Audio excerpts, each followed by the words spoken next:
Olá pessoal, tudo certo com vocês? Estamos aqui para mais uma videoaula aí de ecologia, relações ecológicas, e na nossa videoaula de hoje nós vamos abordar as relações interespecíficas positivas. Então, primeiramente vamos entender esse conceito, né? Por que nós vamos classificar essas relações de agora como interespecíficas e positivas? Interespecíficas porque ocorre entre indivíduos de diferentes espécies. Diferente, então, do que nós vimos na nossa última videoaula, que nós falamos das relações entre indivíduos da mesma espécie. A partir desse ponto, vamos falar de relações que ocorrem entre indivíduos de espécies diferentes, tá? E positivas, porque há benefício para pelo menos uma das espécies envolvidas e nenhuma delas é prejudicada. Então, ninguém sai perdendo. Então, na verdade, o que acontece? Nas relações interespecíficas positivas, ou as duas espécies ganham, ou uma espécie ganha e para outra é neutro. Mas não há nenhuma espécie prejudicada nesse tipo de relação, tá? Nós vamos estudar, então, entre as relações interespecíficas positivas, 4 tipos que estão nesse esquema. Vamos estudar o mutualismo, também conhecida como simbiose, a protocooperação, o comensalismo e o inquilinismo, tá? Reparem os símbolos que estão presentes aqui na frente de cada um deles para a gente já entender um pouquinho sobre cada uma das relações. Então vejam que no caso do mutualismo e da protocooperação, você tem um mais, ou seja, as duas espécies são beneficiadas nesses dois tipos de relações, tá? Já no comensalismo e no inquilinismo, você vê que os símbolos aqui eles ficam entre +0 nos dois casos. Por quê? Uma espécie é beneficiada e para a outra a relação é neutra. A outra espécie não ganha, mas também não perde. É neutro para ela, tá? Então, primeiramente, vamos entender a diferença entre esses dois e entre esses dois. Por que apesar dos símbolos serem iguais para os dois, o que existe de diferença entre eles? Então, no caso do mutualismo, ocorre benefício para as duas espécies com uma relação obrigatória. Já a protocooperação, também as duas se beneficiam, mas é uma relação não obrigatória. Esse é o ponto importante que diferencia esses dois tipos de relações aqui, tá? Então, enquanto o mutualismo é uma relação obrigatória entre os seres, a protocooperação é uma relação não obrigatória. As duas espécies conseguem viver separadas. No mutualismo, não. As duas espécies necessariamente precisam ter aquela relação para que elas consigam sobreviver, tá? Agora, aqui embaixo, vamos entender basicamente a diferença entre comensalismo e inquilinismo. Comensalismo é qualquer tipo de relação em que uma espécie é beneficiada, enquanto para outra a relação acaba sendo neutra, a outra não é afetada nem positiva e nem negativamente. Toda vez que você tiver uma relação desse tipo, relação +0, isso é um comensalismo. Agora, quando essa relação de comensalismo envolver uma espécie utilizando a outra como abrigo ou suporte, isso trata-se de inquilinismo. Então, o inquilinismo é quando uma espécie ganha abrigo ou suporte sem prejudicar a outra espécie, tá? Então, na sequência, eu vou mostrar algumas imagens para vocês em que nós vamos ver exemplos de cada um desses 4 tipos de relações ecológicas que estão nesse quadro. Venham comigo, pessoal. Bom, então aqui, nesta tela que vocês estão vendo, aqui nós temos 2 exemplos importantes da relação ecológica do tipo mutualismo, também conhecida como simbiose. Então, lembrando do que nós vimos no quadro, é uma relação mais, as duas espécies se beneficiam, e é obrigatória, ou seja, a associação ela é fundamental, vejam essa observação que está aqui, a associação ela é fundamental à sobrevivência de ambas as espécies envolvidas, tá? Então, o primeiro exemplo aqui em cima, estamos vendo a relação entre triconinfa, que é um protozoário, micro-organismo, que vive no intestino do cupim que está aqui, tá? O que acontece?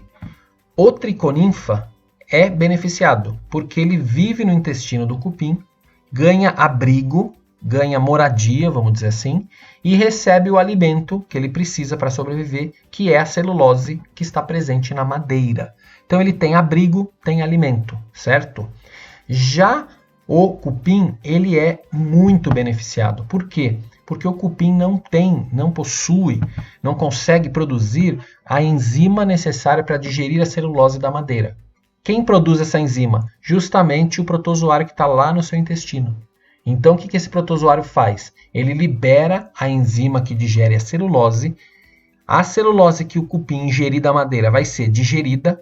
Um pouco desse nutriente o protozoário usa para sobreviver e um tanto desses nutrientes acaba sendo utilizado pelo próprio cupim.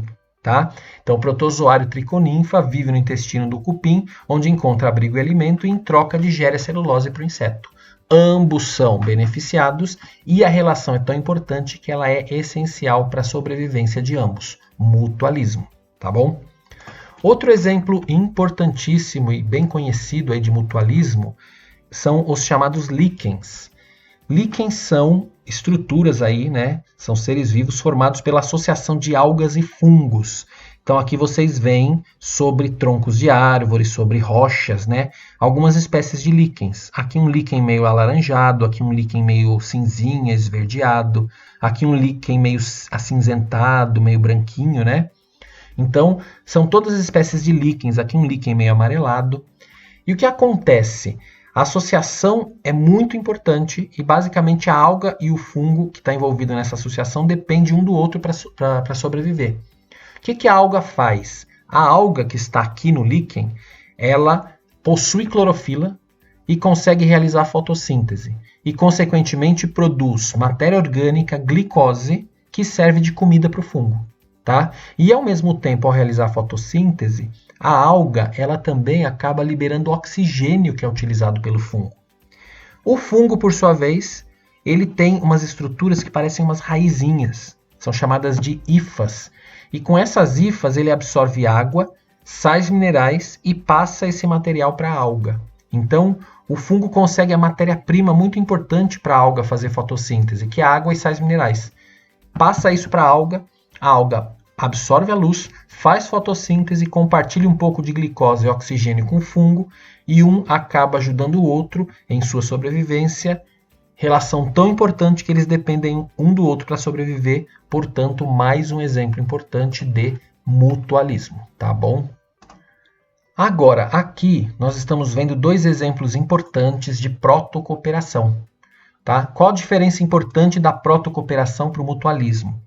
Aqui também as duas espécies envolvidas se beneficiam, porém a associação, veja que está aqui embaixo, não é obrigatória.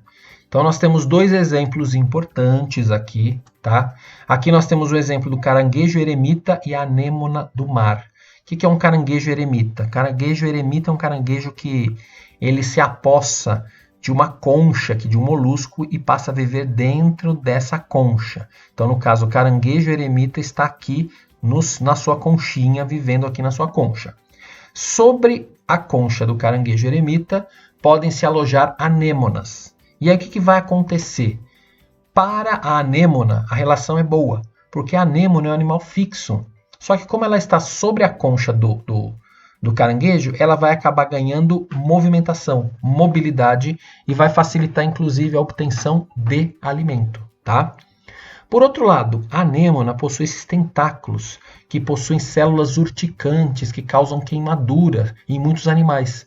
E isso vai acabar ajudando como se fosse uma espécie de uma defesa e que vai proteger o caranguejo. Então, o caranguejo acaba ganhando um pouco de proteção. A anêmona ganha movimentação e mais acesso ao alimento, ambos se beneficiam, tá bom? Só que qual a diferença disso para a relação ecológica anterior?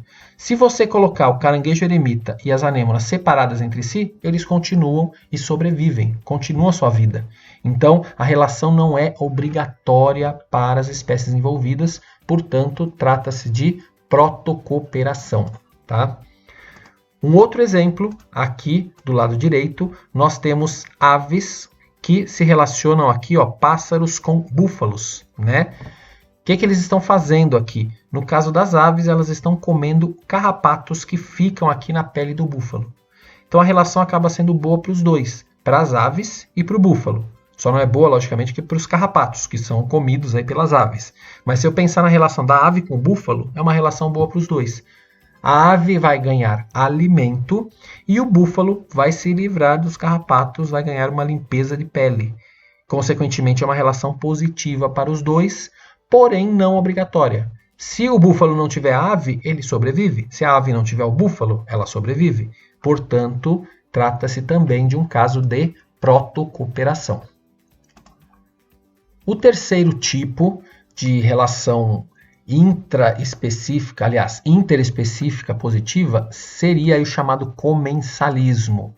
Como eu falei para vocês, o comensalismo ele envolve uma espécie que se beneficia, porém, para outra espécie a relação será neutra, né? Então, nesse caso, nós vamos pensar aqui na relação ecológica entre os abutres que estão aqui e este felino que está aqui, tá? Então, reparem que este felino ele está terminando de devorar sua presa, que está aqui, certo? A relação entre o felino e essa presa é a predação, que estudaremos numa outra videoaula. O que nós estamos olhando agora é a relação dele com os abutres que estão aqui. Mas o que os abutres estão fazendo aqui atrás? Eles estão apenas observando e esperando esses felinos terminarem a sua refeição e irem embora. E aí eles vão se alimentar dos restos do alimento dessa refeição aqui dos felinos, tá? Então, para os abutres, essa relação é positiva, porque eles vão ganhar alimentação. Para os felinos, é indiferente, porque eles já caçaram, já comeram, já se alimentaram, e aqueles restos não interessam para eles. Então, para eles é neutro. Positivo para um, neutro para outro. Trata-se, então, de um exemplo característico de comensalismo. Agora, quando a relação de comensalismo envolve um ser vivo utilizar o outro como abrigo, nós estamos falando de inquilinismo, tá? Então é importante observar que inquilinismo é um tipo específico de comensalismo, certo? Ou seja, é uma relação mais zero também, só que envolve a questão de um ser vivo usar o outro como abrigo, como moradia, como apoio, como suporte. Então aqui nós temos um exemplo de inquilinismo no reino animal. Então aqui nós temos o tubarão, né? E aí nós temos aqui um peixinho que ele cola, que ele tem uma espécie de uma ventosa que está mostrando que é a rêmora. É um peixinho pequenininho. E com essa ventosa ele cola na parte de baixo do tubarão, na região ventral do tubarão, tá? E o que a rêmora vai fazer? No que ela aderiu e colou ali na parte ventral do tubarão, ela vai ganhar, primeiramente, movimentação. Então, para onde o tubarão for, ela vai acabar ganhando movimentação, mobilidade. Em segundo lugar, ela vai estar protegida, né? Nenhum animal vai se meter a besta lá com o tubarão, então a rêmora coladinha embaixo dele vai estar bem protegida. E terceiro, ela vai ganhar alimento. Ela vai se alimentar dos resíduos alimentares do que o tubarão comer. Então, quando o tubarão caçar alguma coisa, né, algum outro animal, ela vai se alimentando dos resíduos que vão sobrando da alimentação do tubarão. Então, para a rêmora, essa relação é benéfica. E para o tubarão, a rêmora é tão pequenininha que para o tubarão acaba sendo neutra essa relação, portanto, uma relação mais zero, que envolve um ser vivo estar morando, entre aspas, no corpo do outro ser vivo, portanto, inquilinismo. Tá bom? Agora, do lado direito aqui, vocês estão vendo um inquilinismo no reino vegetal, tá bom? Que são as chamadas plantas epífitas. Plantas epífitas são aquelas que utilizam uma outra planta como apoio, como suporte, sem prejudicar, certo? Então, por exemplo, aqui vocês estão vendo bromélias e orquídeas. São os dois exemplos mais importantes de plantas epífitas, bromélias e orquídeas. Onde essas plantas vivem na natureza? Elas vivem geralmente em florestas densas, florestas úmidas, apoiadas no tronco de grandes árvores. Por que elas vivem apoiadas no tronco de grandes árvores? Para que elas consigam ficar mais próximas da luz e consigam ter mais eficiência no seu processo de fotossíntese. Então, esta planta que está se apoiando, no caso da bromélia e da orquídea, ela acaba sendo beneficiada, porque ela vai ter mais acesso à luz.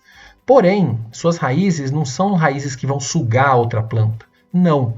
essas plantas elas só usam as grandes árvores como apoio. Então, para estas grandes árvores, esta relação é neutra.